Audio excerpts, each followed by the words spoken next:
Iran के लिए आज कयामत की रात होने वाली है। अमेरिकी राष्ट्रपति डोनाल्ड ट्रंप ने डेडलाइन तय कर दी है और अब इजरायल ने भी चेतावनी जारी कर दी है, यानी देश दो और हमला चौतरफा। अमेरिका ने पहले ईरान के न्यूक्लियर ठिकानों को मलबे में तब्दील करने का दावा कर दिया है। बम और मिसाइल की बरसात से ईरान में पश्चिम एशिया के सबसे ऊंचे पुलों में से एक B1 ब्रिज को जमींदोज कर दिया गया है और अब रेल रूट को ध्वस्त करने की प्लानिंग है। ईरान की कमर तोड़ने के लिए इजरायल ने चेतावनी जारी की है और ईरान के लोगों से रात 11:30 बजे ट्रेन से सफर नहीं करने की चेतावनी दी गई है। उधर ट्रंप ने पहले ही पावर प्लांट को निशाना बनाने का ऐलान कर रखा है, जिससे ब्लैकआउट का भी संकट मंडरा रहा है। एक झटके में पूरा देश अंधेरे में डूब जाएगा, ना बिजली होगी, ना संचार और ना ही इंटरनेट। ईरान की यूनिवर्सिटी और स्कूलों को अमेरिका इजरायल पहले ही तबाह कर चुके हैं। यूनिवर्सिटी कैंपस में बमों की बरसात हो चुकी है और अब टारगेट पर हैं ट्रेन और पावर प्लांट।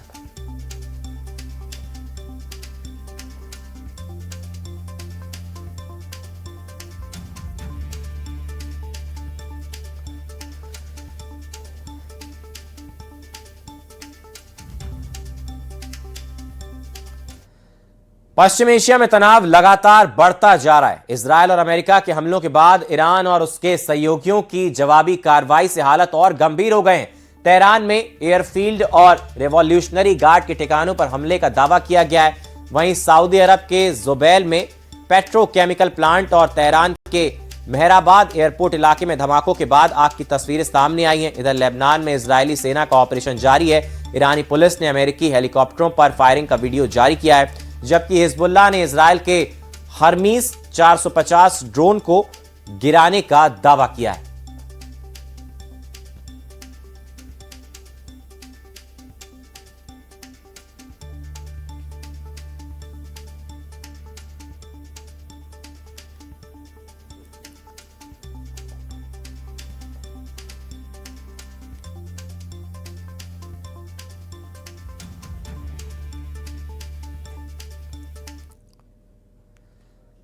ईरान जंग में बाजी पलटने लगी है और अब दुनिया कहने लगी है कि जिस जंग को अमेरिका और इजरायल ने शुरू किया, उसे ईरान ने देखते ही देखते अपनी जंग बना लिया।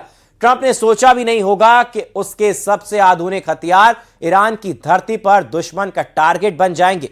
ईरान से जंग में अमेरिका का काफी नुकसान हो चुका है और उसके कई आधुनिक और उन्नत हथियार तबाह हो चुके हैं। दुनिया के मीडिया में खबर है कि ईरान जंग में रूस के हथियारों का भी इस्तेमाल कर रहा है। देखिए,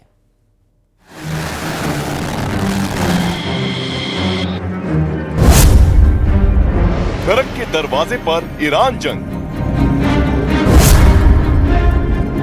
ईरान को मिला रूस का साथ। रूसी हथियारों से अमेरिका को मात। बेरवा लॉन्चर से गिराया अमेरिकी F-15 जेट।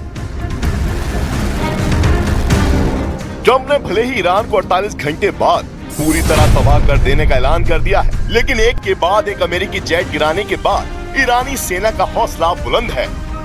कहा जा रहा है कि इस जंग में अब ईरान को रूस का साथ भी मिल रहा है और वो रूसी हथियारों से ही अमेरिका के लिए मुसीबत बनता जा रहा है। ब्रिटिश अखबार द सन के मुताबिक ईरान में गिराए गए US F-15 ईगल जेट को पूरी प्लानिंग के साथ और रूस के Verba man portable air defence system से निशाना बनाया गया था। मीडिया रिपोर्ट्स के मुताबिक ईरान ने US फाइटर जेट को गिराने के लिए घातक रूसी मिसाइलों का इस्तेमाल किया। खुफिया सूत्रों का दावा है कि ईरान ने रूस के साथ $450 मिलियन की डील की, जिसमें उसने रूस से 500 बेरवा लॉन्चर और 2500 9M336 मिसाइलें खरीदी। यानी कि जब अमेरिकी राष्ट्रपति डोनाल्ड ट्रंप मिडिल ईस्ट में बड़ा सैन्य बेड़ा तैयार कर रहे थे, तब ईरान की सरकार और मॉस्को के बीच हथियारों की बड़ी डील हो रही थी और माना जा रहा है कि इसमें से कुछ मिसाइलें और बेरवा लॉन्चरों की डिलीवरी जनवरी में ही कर दी गई थी। द सन के मुताबिक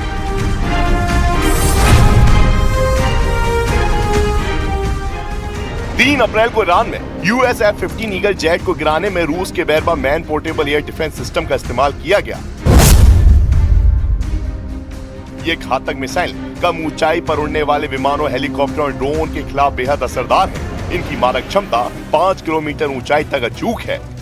ये एक 3 चैनल इंफ्रारेड सीकर से निर्देशित मिसाइलें होती हैं, जिसे पारंपरिक लड़ाकू विमानों द्वारा इस्तेमाल किए जाने वाले हीट डिकॉय यानी कि गर्मी पैदा करने वाले छलावे और अन्य जवाबी उपायों के प्रति अपनी प्रतिरोधक क्षमता और सुरक्षा को बेहतर बनाने के लिए डिजाइन किया गया है। जबकि पश्चिम देशों में दहशत भरने के लिए IRGC ने F-15 ईगल और एक A-10 वॉरहेड विमान मारने में ईरान में निर्मित एयर डिफेंस सिस्टम के इस्तेमाल का दावा किया था। लेकिन ईरान से अपने फाइटर प्लेन के दूसरे पायलट का रेस्क्यू कर ट्रंप ने इसे अमेरिका के इतिहास के सबसे साहसी ऑपरेशनों में एक बताया। लेकिन दावा ये भी है कि इस रेस्क्यू ऑपरेशन में ईरान ने अमेरिका को भारी नुकसान पहुंचाया। दावों के मुताबिक ईरान में अमेरिका का एक F-15E फाइटर प्लेन तबाह हुआ, 2 HS-16 हेलीकॉप्टर बर्बाद हुए, एक MH-6 लाइट बर्ड हेलीकॉप्टर खत्म हो गया, एक A-10 थंडरबोल्ट भी तबाह हो गया और 2 C-130 हरक्यूलिस प्लेन बर्बाद हो गए और 1 से 2 MQ-9 रिपर ड्रोन भी खत्म हो गए। यानी जिस जंग को छोड़कर ट्रंप दुनिया को ईरान के परमाणु खतरे से बचाने के लिए अपनी पीठ थपथपाते रहते हैं, उस जंग में अब ईरान रूसी हथियारों की मदद से बाजी पलटने में जुटा हुआ है और हालात भी करवट बदलते दिखाई दे रहे हैं।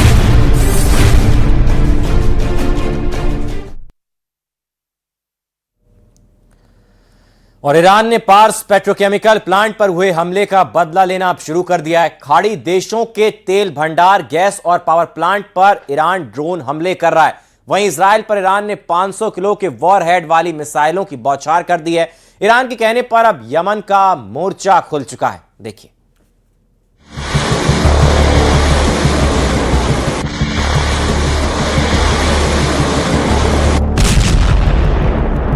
इजराइल ने ईरान के सबसे बड़े पेट्रोकेमिकल प्लांट पर हमला करके उसे राख कर दिया है।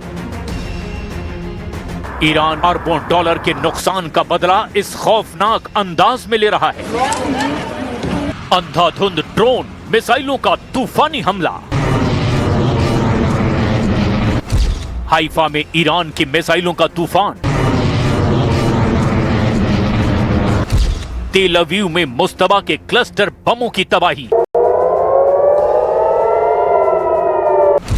खाड़ी देशों में जनरल जुल्कदर के ड्रोन का तांडव। ट्रंप से भिड़ गए मुश्तबा की टीम के जॉइंट किलर। इजराइल के आसमान में आग ही आग है, धरती पर धमाके ही धमाके हैं। एक मिसाइल से 80 धमाके करके ईरान इजराइल को दहला रहा है। ये क्लस्टर बमों की मार है। हाइफा से तेल अवीव तक, वेस्ट बैंक से किरियात शमोना तक भयानक हमलों ने इजराइल के होश उड़ा दिए हैं। इजराइल के गुश्तान इलाके में हमले के बाद की तस्वीर बहुत ज्यादा खौफनाक है। ट्रंप की गाली गलौज और धमकी से भड़के ईरान ने जबरदस्त पलटवार शुरू कर दिया है। ईरान ने दुबई और शारजाह जैसे आलीशान शहरों को बमों से झुलसाना शुरू कर दिया है। UAE के शहरों पर ईरान मिसाइलों और ड्रोन की बौछार शुरू कर चुका है। खाड़ी देशों की तरह ईरान ने इजराइल की पोर्ट सिटी हाइफा पर सबसे भयानक मिसाइल हमला किया है। ईरानी सेना के प्रवक्ता ने धमकी दी है कि ईरान के नागरिकों पर हमले का 2 गुनी ताकत से जवाब